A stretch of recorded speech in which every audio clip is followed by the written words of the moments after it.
Hi, my name is Jon Carter and I'm an attorney in New York City. I collect rare American whiskeys and I'm also a watch collector. Collecting things kind of runs in my family. My grandmother collects stuff and my mother does too. But for me, funny enough, it actually was watches, but not nice watches. When I was a little kid, I was fascinated by quartz watches because that was I was growing up in the 1980s, like in very much the heat of the quartz crisis. And I don't know what it was, but something about timepieces just fascinated me. I saw my grandfather, he had a Seiko Pilot watch. And so I started collecting ones that you'd get out of cereal boxes. In my mind, the similarities between watches and spirits are aligned in two ways. One would be that both are really about craftsmanship. It is a unique craft that has existed in both cases for hundreds, if not thousands of years. And it is very much done by one individual or one small group of individuals who put their heart and their soul into the thing that they are making. They do it because they love it. And it's something that very few people could do, or very few people have the time or the patience to do. It's a limited edition Pioneer Center Second. There were only 25 made. And one thing that's noteworthy about this one is at the 6 o'clock position, it says Cure ALS.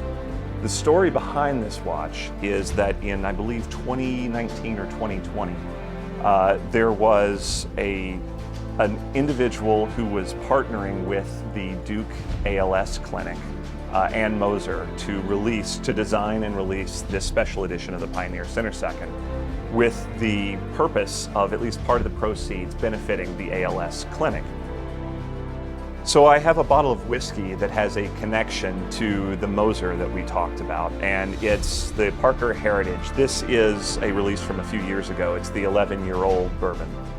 Parker Heritage is a one-time release each year from the Heaven Hill Distillery, and it is named in honor of the head distiller emeritus, Parker Bean, who I believe was head distiller at Heaven Hill for like 50 years. He was there for quite a long time.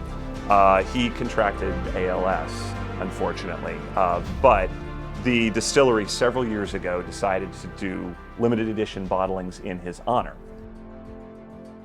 If I really want to treat myself, let's say at the end of a long day but a successful one, typically I will come home and I will pour myself, usually it's going to be a single barrel bourbon.